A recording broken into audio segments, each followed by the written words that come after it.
behalf of TCS Ion, I welcome you all to this session. Ramkumar is my name. I head the higher education practices globally for TCS Ion. I am in the corporate world for last 22 years.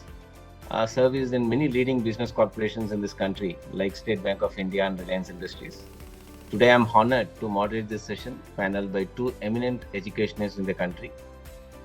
As digital transforming is a dramatically reshaping industry after industry, most of the organizations are pursuing large-scale change efforts to take advantage of these trends to complete and stay relevant in the industry. So in this webinar, we will cover the challenges faced by the institute during transformation of any process in their institute, ranging from changing of the mindset of the staff, adapting to new technologies, managing the shift from offline to online with all stakeholders, and opportunities uncovered due to digitization of processes, the benefits leveraged, and the future roadmap. So this will grossly cover the complete areas of challenges and how an institution can overcome.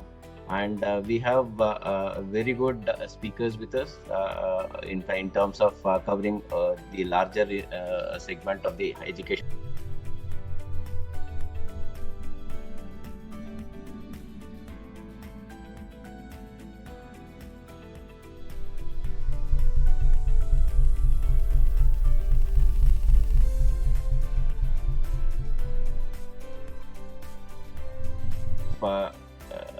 SRM University, and he is known as an institutional builder, holds a PhD from Queen's University, Belfast, UK. After obtaining a BTech from REC Warangal, he has also done his MSc Engineering in Delhi College of Engineering in 1982 and 85 respectively. He is now the Vice Chancellor SRM University. Prior to this, he was the President of Manipal University, Jaipur, Director, National Institute of Technology, Delhi, and Director, National Institute of Technology, Surathkal. He is also serviced as Director in Charge in NIT Trichy, NIT Calicut, School of Planning and Architecture, Delhi, and Mentor Director of NIT Goa and NIT Puducherry and Sikkim. Dr. Sancheti began his professional career at MBM Engineering College, Jodhpur, as Assistant Professor in Department of ECE in 1984, and later moved to Malavia Regional Engineering College, Jaipur, as Associate Professor in 1990. So our second speaker today, I would introduce Dr. M.K. Verma. He is the Vice Chancellor of Chhattisgarh State Technical University, one of the large universities in the state university category, and has more than 30 years of experience as an educationist. He has brought in a lot of reforms in his career. Some of them are MIS for prompt, efficient, and hassle-free working. Establishing the digital valuation systems of answer booklets, fixed a target to achieve 1 megawatt electricity for the whole university through a solar power. He is the recipient of Young Scientist Award, Shiksha Ratan Purashkar, renowned technical teacher recognition, and he is a gold medal for best research paper. So these are some of the credentials of both our speakers. So welcome, sir. It's good to have both of you with us, and I'm sure the next 30-40 minutes will really have an enriching and insightful information from both of you. So let's start with Dr. Sancheti. So can you please share your experiences on challenges faced during transformation of processes in your institute, ranging from changing the mindset of the staff to adapting to the new technologies? Over to you, sir. Thank you. Thank you to TCS also. There are plenty of challenges which we have faced, at least during last 6 months because of the corona. I would say that it is not much of a mindset change which was a big problem, but it was the availability of the right kind of resources. It is the access to right kind of material which can be used for these times. It can be training that how to handle online classes. It can also be how to make it sure that the delivery is good and quality and students are engaged. I think these are the challenges which we face. As you know that we are mostly Indians, most of our teachers are Indians here. Indians are most adaptable set of people, I would say. And therefore, when it came to this challenge that we have to go to online method and model and digitization, I think everything was accepted. There was not even a single iota of resistance. However, some of them have faced the music because of the connectivity was not good at home, or maybe they were in a shared accommodation with a bigger family. In that case, that privacy which you require to, do your things very skillfully and peacefully, I think they don't happen. So slowly and gradually, people overcame that. We also trained them with certain things, gave them the resources, gave them a mandate also that don't worry about these challenges may or may not be there.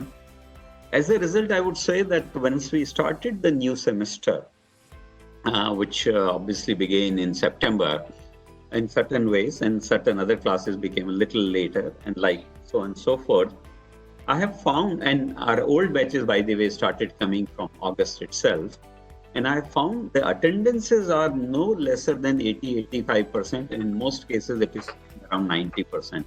I think that's a benchmark that the Indian students have also accepted that. The only question mark which will remain in this case is how attentive were they, or how effective was our teaching. I think it's too early to tell anything about that, Ramkumarji, because the examinations, the feedbacks will constantly keep coming to us in form of results. And from there, we'll take a stock of certain things. So as of now, I would say that this change is something like fish to water. We have accepted the change without much of ado. And fortunately, SRM was lucky that we had our own internal setups, particularly one of them called Center for Applied Research in Education, CARE, which was already doing similar things. For our internal in-house processing, training of certain things, we were doing the examinations on our own and so on and so forth. And therefore, adapting to things was not a very, very big challenge for us right now. Yeah, thank you, sir, for this input. Let's take some insight from Dr. M.K. Verma as well. How was the shift from offline to online managed with all stakeholders at your institute, sir? Any inputs from your side? Well, whenever we have to shift from offline to online, then the magnitude of stakeholders is very important. This is what I experienced while working as Vice Chancellor of this State Technical University, which is having all expansion to the all corners of the state, and also huge number of students are there, about 50,000, polytechnic, diploma and engineering, management, architecture. So when we started from July 7 online classes, then the problem, the challenges stakeholder faced, they constantly were in touch, and we had made a grid of all the institute, made one person responsible for all these online activities of classes, and they were supporting the students as well as finding the reports and outcome. So as Professor Sancheti sir said, the attendance point was quite encouraging. 70 to 80% attendance were observed, but one thing was also observed, that people and students were just logging in and making their attendance, and most of them, some of them attending rather than they had kept it open. So this is a transitional phase. At the age of students and studentship, the students will do like this, but later on when there is no alternative, now it is clear to the students that this semester will be fully taught by online mode only. So now the perception, their involvement, their commitment to the classes and lectures, these are coming up with a significant degree of sincerity. And as far as examinations are concerned, we were having huge challenge to deal with such a large number and variety of stakeholders, particularly those students who are belonging to rural areas. remote areas, just like Bastar, Jagdalpur, and Ambikapur. Their connectivity as well as the means, even some of the students are not having good quality of smartphones. So that is how certain things, certain problems were reported by the students, and we managed it, or we are still in the process of managing it by keeping a coordinator in each institute, and each institute is taking care about personal and all type of problems of their own students. So that is how we are just making the paradigm shift towards offline to online, and this is an initial transition period, and I think if it will continue, then this particular COVID will be a blessing for boosting up and understanding and practicing this online modality for all the students, teachers, and institutions. So it's a good set of information, Dr. Verma. I would like to hear some from Dr. Sancheti as well. What was the approach taken for transformation of process from offline to online, and what all areas were targeted first, sir? Okay. When it comes to areas which were targeted, I would say the entire space of our functioning was targeted in terms of going for online or digital methods. I would say that let's say the model of what we call admissions, though we had to relinquish the so-called admission tests, but we did everything online. There was no physical thing which was required, and all the admissions were done online, which never used to be the case. People will generally move to you physically. The second thing, we have talked about the classes to some extent in our earlier part. So classes were fine when it came to this. And of course, various new models of what you call flipped education and flipped classroom, etc. happened. But then we also embarked immediately on a couple of things. Number one would be virtual laboratories. So right in the month of May, June, we knew that this is going to be a long tenure for COVID, and therefore we should prepare. So we have been able to do around 60% of our engineering labs through virtual lab mode. Fortunately, some of the computer science domain things are very amenable for that, but we could do something else from mechanical, civil, electrical also because of our connections and with the help of the outside agencies which are there. And some obviously have gone into the demo mode or demonstration mode, which may be a high-end equipment generally. So those things have happened. When it comes to the examinations, the changes which have happened are fairly drastic, and the results are also, I would say, not very clear, though everything has been done as per the guidelines prescribed by the, you can say, the statutory agencies. But we will still say that we were experimenting with what can be done. So there were many things which were done through tools which TCS provided or Microsoft provided or Google gave, or maybe when it came to practice and practical and projects, they were kind of vivas, interviews, things like that happened. But when it came to that later that we have to conduct the written examination and NTEM examination, they were also done. So we hired certain agencies to do that based on the proctoring was the key thing, that students should do a fair testing. And we changed the notion of time and the number of marks and various other things in that. We would say that we are fairly successful, but sometimes we are not satisfied with the level of proctoring because it's unnecessarily pushing the student to a wrong side, or sometimes we ourselves are not getting what we need.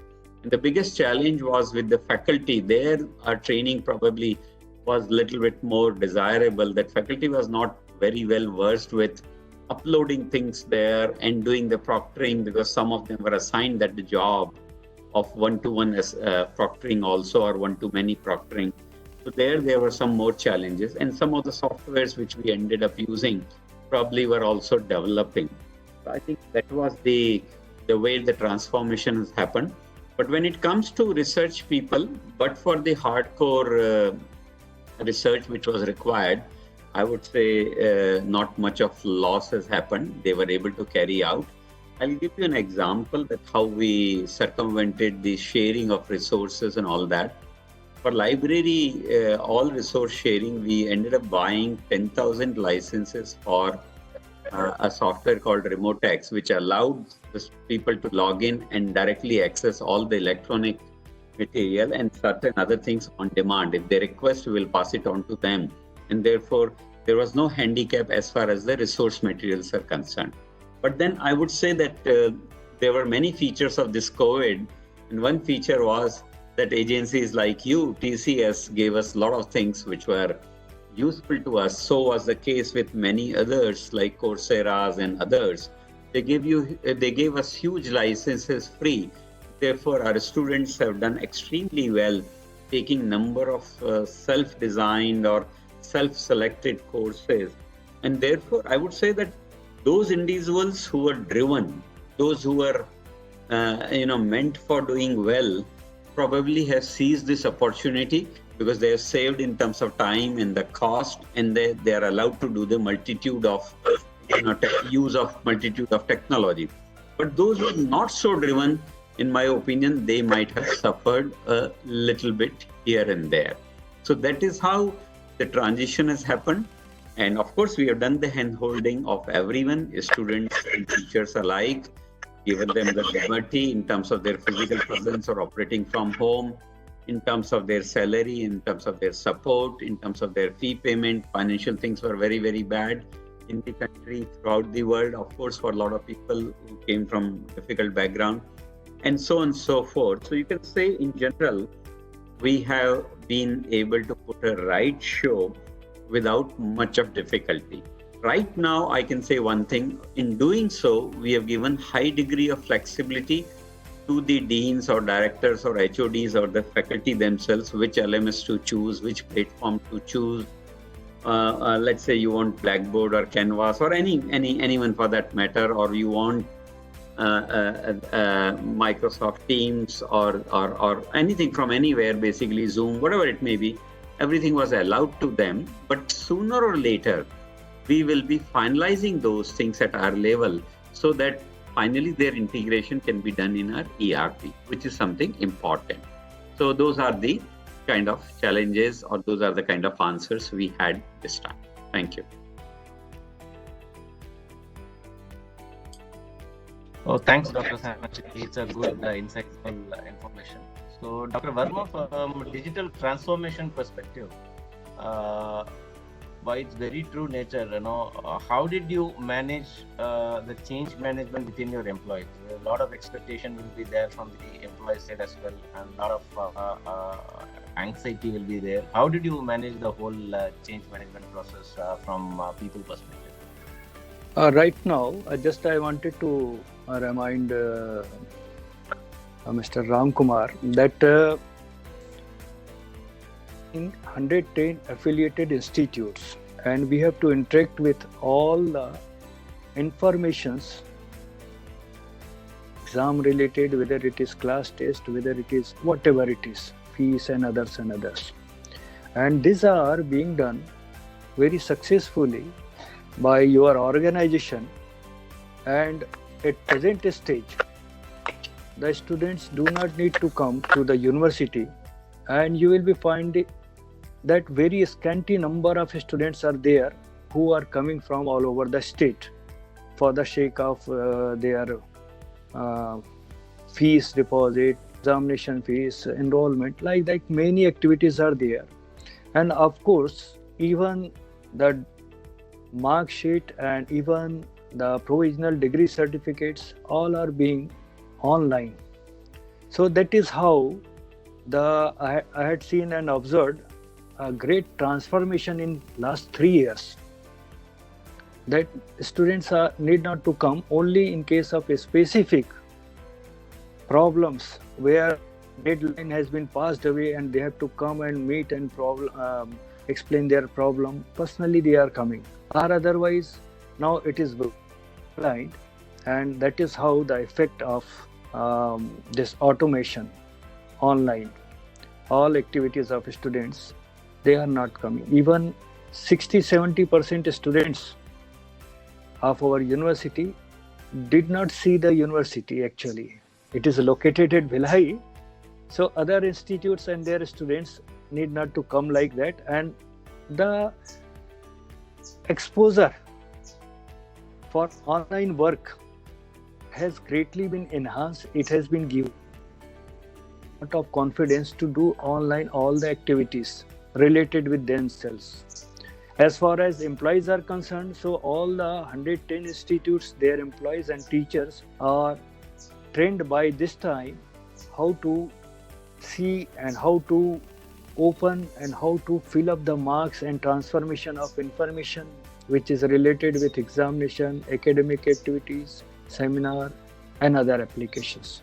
So this is how the shift from offline to online to the employees as a whole and by large to the whole state and institute is on the very positive side, and since last 3 years they are well versed with that, they are comfortable with it.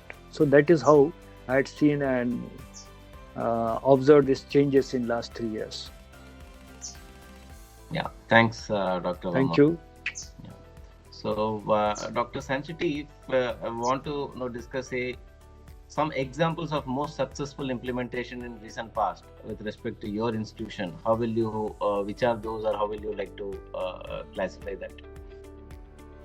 Now, the implementation generally have been in the classroom activities, in the virtual lab space, and the examination space.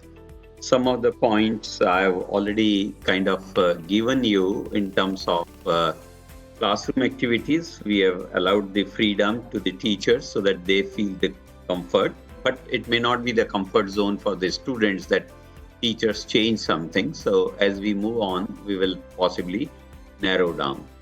Virtual labs, we have taken help of the V Lab of the Government of India. Some of the centers are there.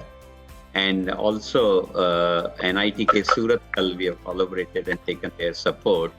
And some of the things were being done by us internally under the care, where we used to give them a lot of things for the coding, etc., and computer related things. So those have been done.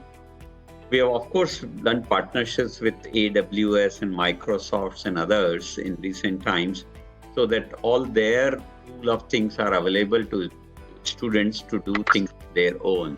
Similarly, for Coursera, they have added modules like projects, maybe the lab work again. So that is also adding value to that.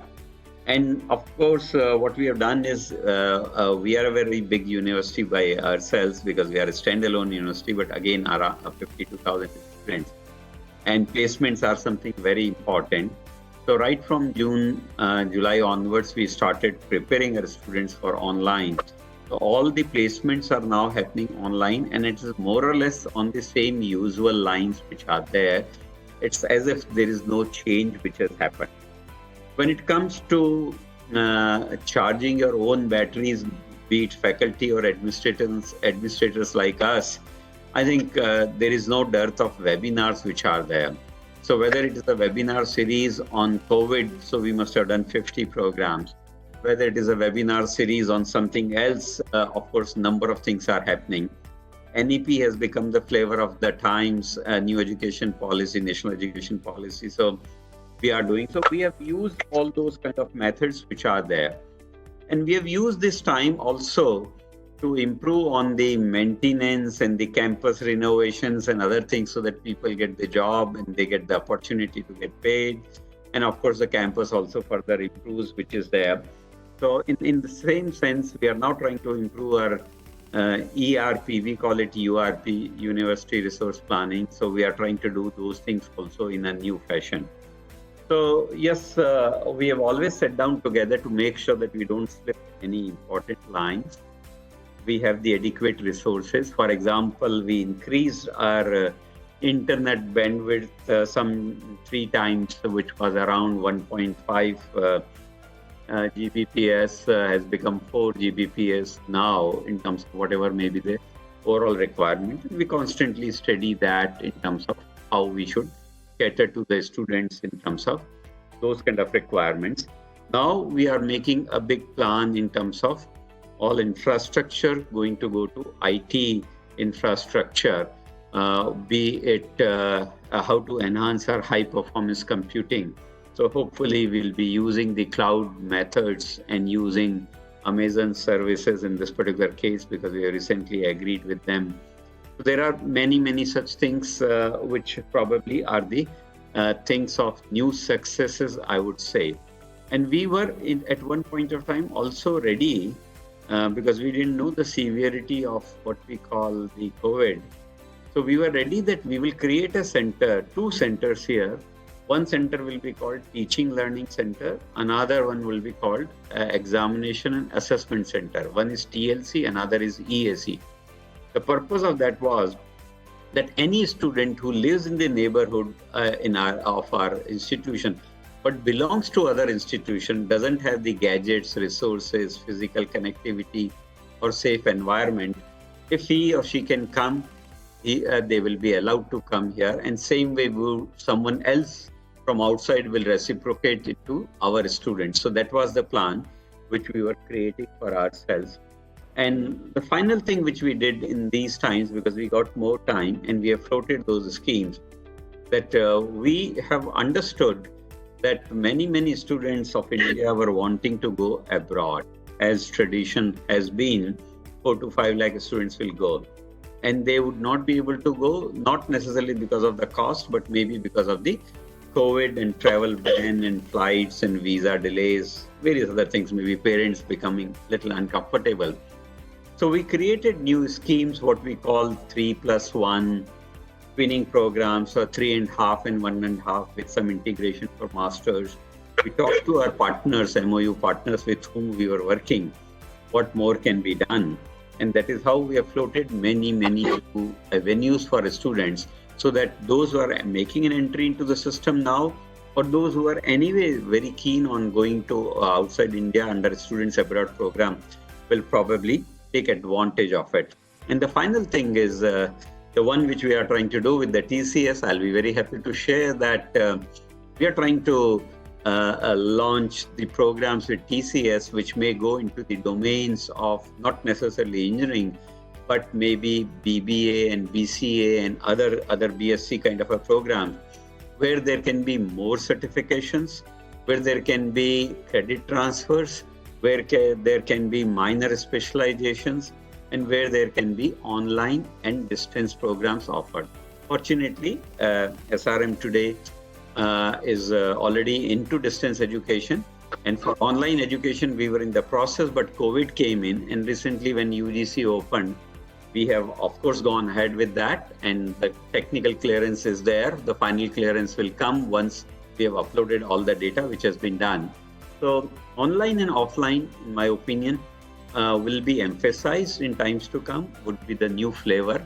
And partnership with TCS, partnership also is going to happen with agencies like IIT Madras, will drive us in the future doing new things very nicely. That's how we have changed. Yeah, thank you, Dr. Sanjay. Insightful. It's good to know that you are working with several large institutions and corporates throughout the, at least in this country.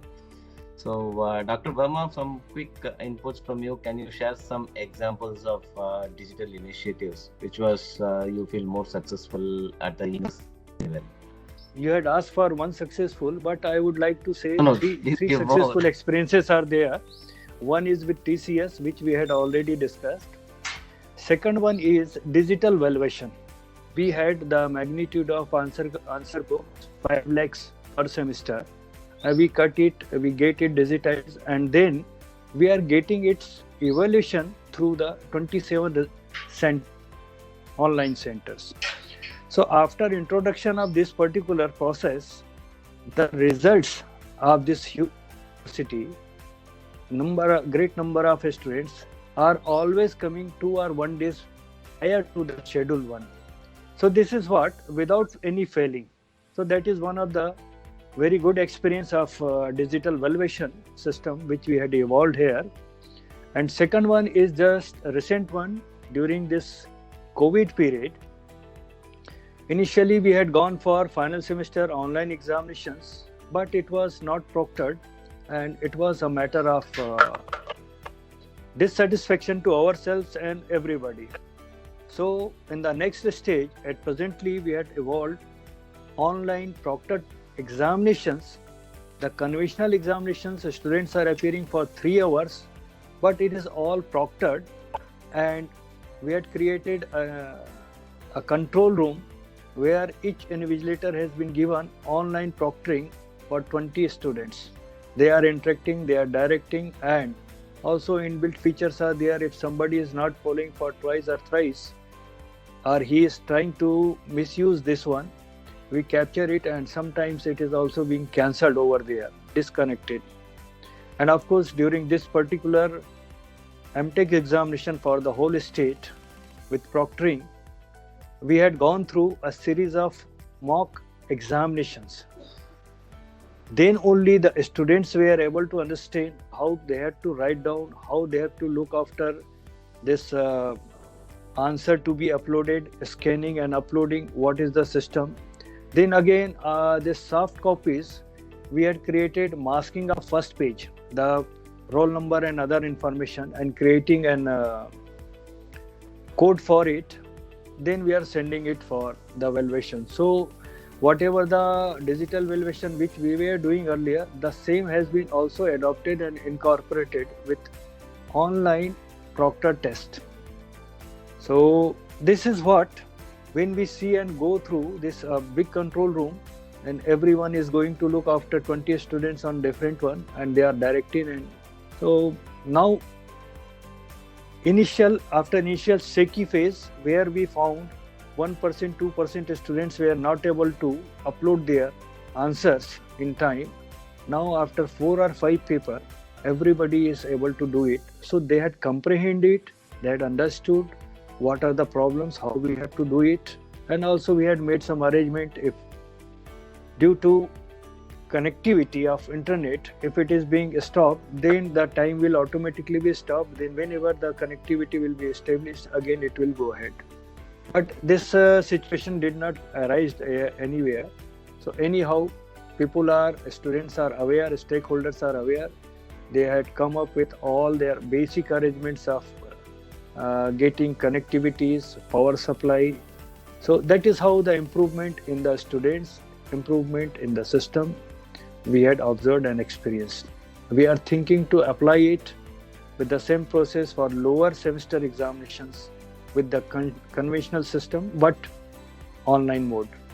That is how it is okay and satisfactory. Right, sir.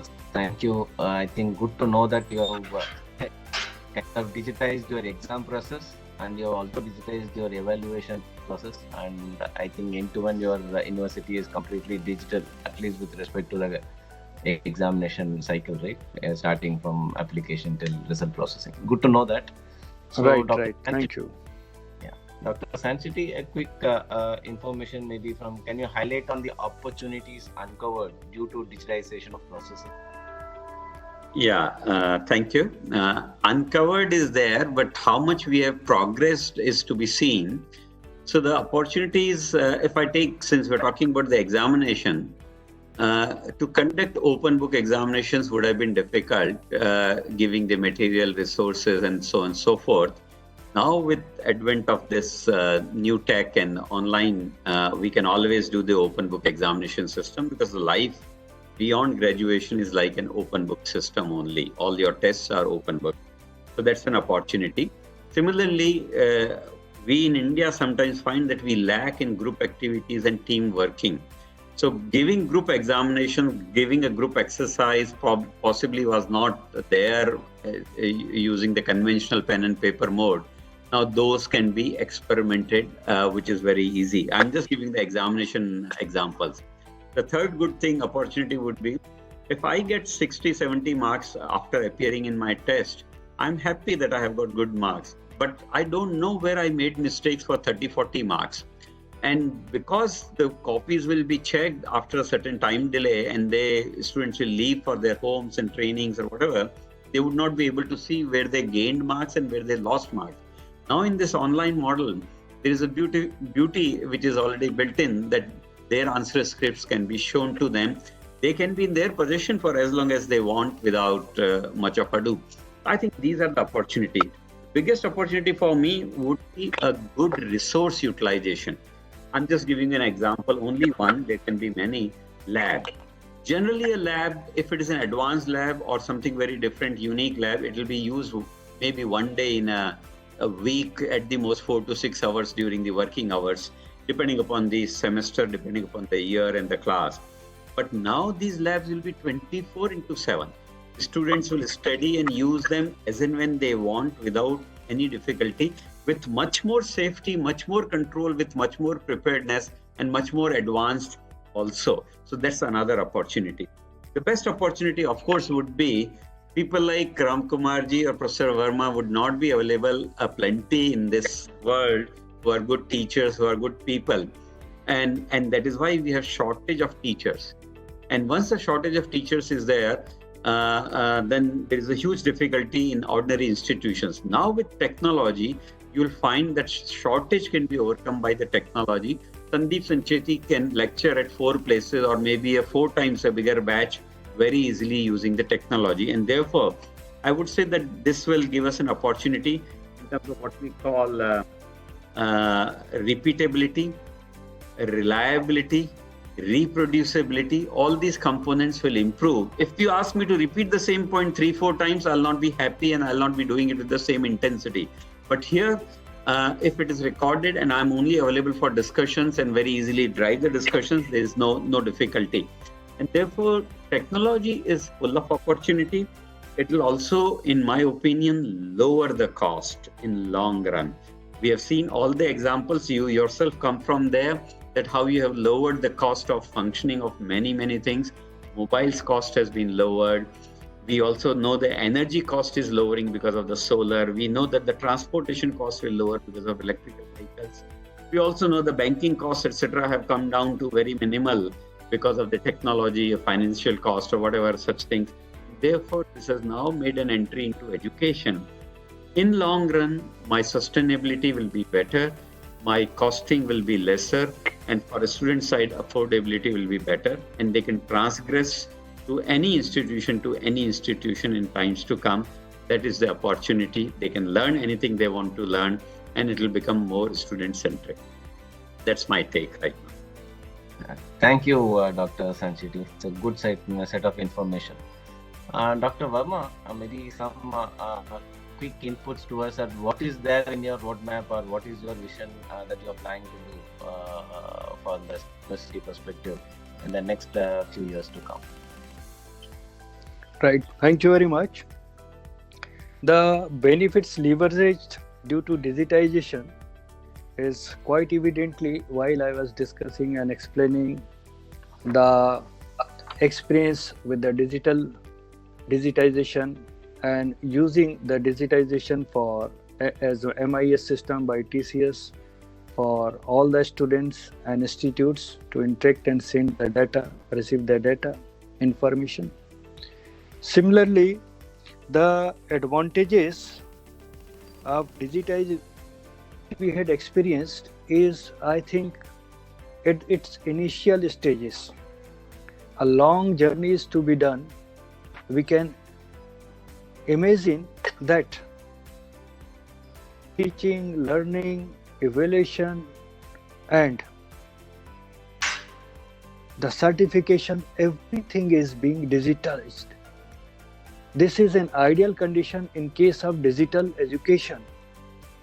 Then the National Education Policy, which is envisaging multiple entry and exit, we will be able to accommodate only by the advent of this particular digital, completely embedded in our university system. So this is how we are foreseeing that this particular National Education Policy, and particular that point which I was talking about, multiple entry and exit, it does not seem to be very appropriately, very easily accommodated in the act of universities all over the country. We have to make changes in the Act and statutes, and then only we can go ahead. So these two things should be going side by side. We are looking target for implementing this national education policy as well as digitization of education. Under this process, the roadmap for my institute is that we are of feeling that a particular dedicated center for digital lecture room, digital recording room is to be done. So we had created during this period one good level of this recording room, all the equipments for a very clear and very technically sound recording and deliberation of this lectures will be now prepared over there. So that is almost ready. Secondly, for the sustainability of global science, whenever we always say that everything is getting pollution and everything, energy sources are also creating some pollution. So we had a roadmap plan to shift the whole campus of 250 acres. The solar power should be the power resource for the whole campus. Under this process, we had already planned and implemented 120 kilowatt power is being used, and we are saving at least 1 lakh rupees per month in the electricity. So this is how we are going to look upon as a roadmap. The technical university should be an example, technical institutes should be an example, and institutes of national importance, they should be giving an example to the society, implementation of the technologies, how to use it and how to get benefited. That will be a beacon effect for adopting these technologies to the society and all other industries people. So this is how trying to make a role model for implementation of technologies, new technologies we are trying to do, and it is imbibed in our roadmap of development. Thank you, sir. This is really wonderful. Nice to hear a vision like how you want to transform or what set of things you are planning to bring in the next few months together or years together. So we are almost coming to the end of the session, but quickly let me thank Dr. Sancheti and Dr. Verma for the insightful discussion. Before we conclude, maybe we will take few key takeaways from both of you for the rest of the institutes at large, because I am very privileged today and talking to one of the largest private universities in the country, VC of the private university, as well as a very leading state technical university. VC is also sharing his views about the transformation and digital exercise. So definitely our inputs will be very helpful to a lot of other similar institutes in this country. So Dr. Sancheti, what are your quick key takeaways which you would like to share to the rest of the institutes at large? Okay, the biggest takeaway is that education will be impacted by technology. Till now, we were resisting that. There were many things which we are using now were available to us 2 years back, 3 years back. We were enticed, we were lured, we were told, but we did not pay much of heed. We were kind of blackboard or whiteboard centric and a physical connect centric. So that is what will be a key change, that technology which was not making inroads into education will make this. Number two, the change is going to be permanent. The change which has happened is going to be permanent. So even when things become absolutely normal now, we will still continue with the online mode or online methods or new pedagogies which we have developed, to make sure that we are ready for any further eventuality like COVID if it happens. But then we would like to take leverage of what technology can provide, as I was trying to explain to you. That would be this thing. The third thing would be that we will obviously be able to expand rather more easily with this kind of a support or with this kind of an expansion which is going to be there. And the last would be all that distinction which we had in our country that, oh, you have gone to a physical mode and one has done in distance mode and one is trying virtual mode and one is talking about online degree. I think all that will merge.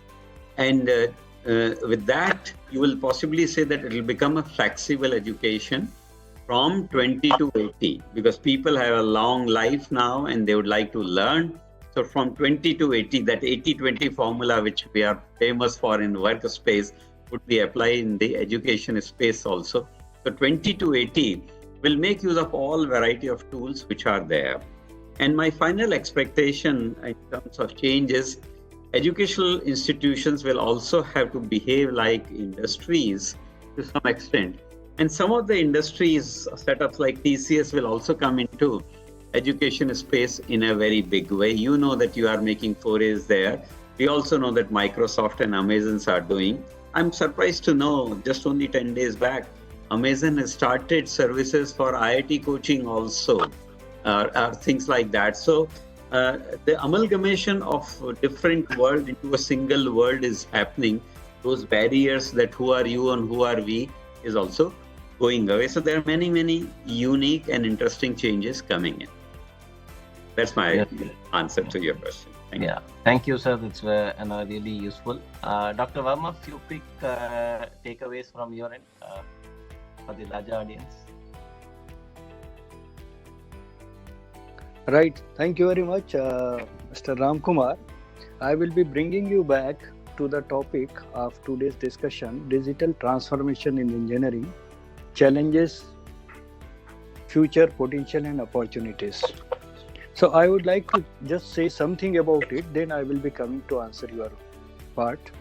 As it is evident that industrial civilization, industrial revolutions started in the 18th century when steam engine came into the existence and it was applied for weaving loom machines. Then after in next century, about 1870, we come to know the applications of electrical energy.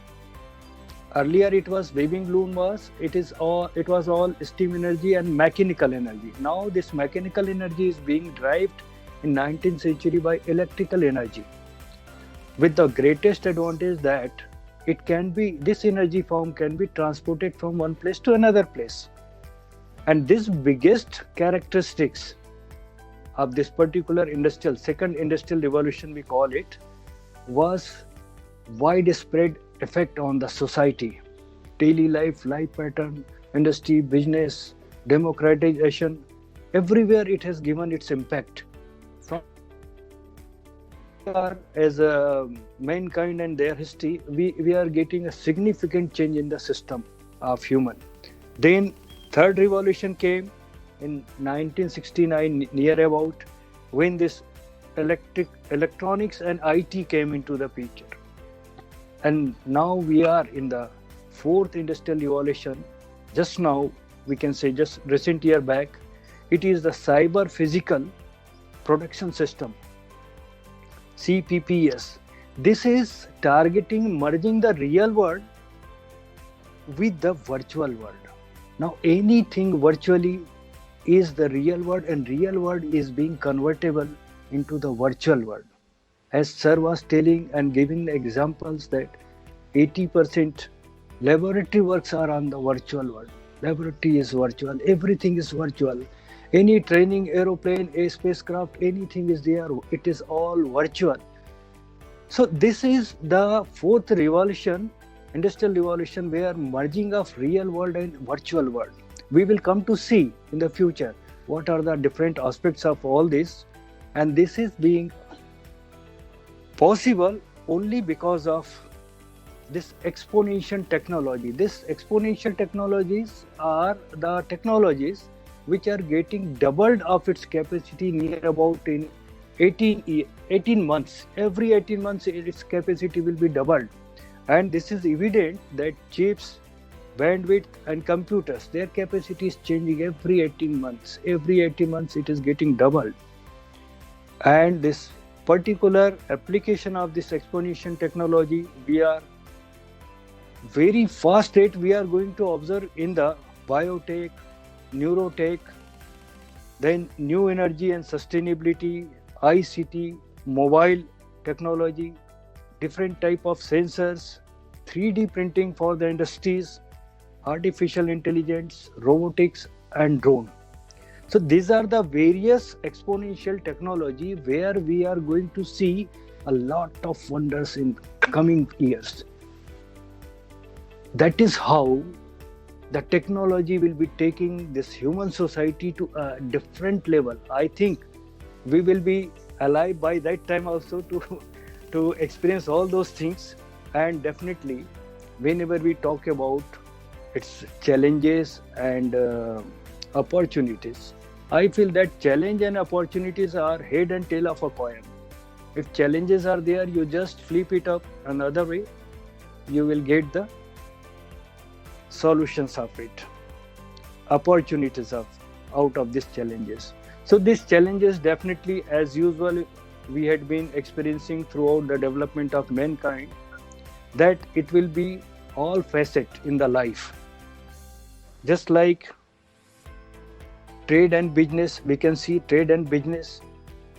Professor Sancheti has told and explained, revealed it, that what is the technology? It is making less time as well as less cost. So this is the technological efficiency. This lesser the time, lesser the cost, it is coming up with every aspect of the production, and the countries who will be leading this innovation, providing the sufficient background, just like China. That's why they are able to sell their all product even in enemies, so-called enemies countries, and they are capturing the market. So business and trade is the one of the finest area where this exponential technology will make you ruler or slave. Similarly, the society, social pattern, social life, family life, relations of the family and society, mutual relations, this is also fast going to change. Then politics, we are coming to know that politicians are getting all the information via various softwares, and they are utilizing it for their benefit. The politics, and in the political arena also, this exponential technology are fulfilling their aspirations. Governance, we are going to look upon the governance of government, and everybody is forcibly coming to the transparency. Willingness or not willingness, it is independent. You are forcibly by these technologies to remain in the transparent manner. So this is how governance will improve, and out of all these aspects of life, where economy is also there, this all are making change to great shift in the change in cultural values. Culture of the people, we people are changing, and sir has explained very nicely how amalgamation of the education system will be there. The same will be the story with all these aspects, amalgamation of all the customs and acceptance of each other's, and mixing up and coming up with a new culture will be there. But overall, my takeaway out of this digitization in engineering and future of this exponential technology, one thing as being teacher, I feel that the basic ethics and values of mankind and society should not be left behind. That is the biggest challenge for we people who are in the circuit of this digital education and all these points. So any application we are going to look upon, we will have to always take care the sustainability of our ethical values and system. Then only the mission technology will be for benefit for the whole team. Or otherwise, it's a story of fire, whether you can cook the food or you can burn the whole city. So that is the caution we will have to take. And I feel this should be the awareness amongst everybody, that how cautiously we have to use it so that we can take the better and better power. This is what my views are there. Thank you, sir. Very insightful. In fact, I'm thanking both of you for sharing some time with us and sharing your thoughts and opinion, your experiences on how these transformations have helped your universities at large. So I'm sure this message will go to a larger set of audience and definitely will be helpful to them as well. Thank you, Ramkumarji, for this opportunity. Thank you, Professor Verma, also for sharing our thoughts. Look forward to meeting you again soon. Thank you. Our pleasure, sir. I make Yes, my sir. special thanks to Mr. Ramkumar that whatever the discussion is there, but after very long time, I came with this opportunity to see Sancheti sir and have a little bit interaction. That was a great feeling for me and a great opportunity for me. And I'm happy that the institute which he is leading definitely going to take at very high level, and students and society will be benefited by the vision of sir and his activities. We are really admirer of you, sir. Thank you so times. much, Verma Thank you, sir. sir. I'm Thank you. touched. But it's same for both of us. We learn from each other and we help each other. And this journey Right, will sir. continue with the help of TCS joining us. Thank you. Right, sir.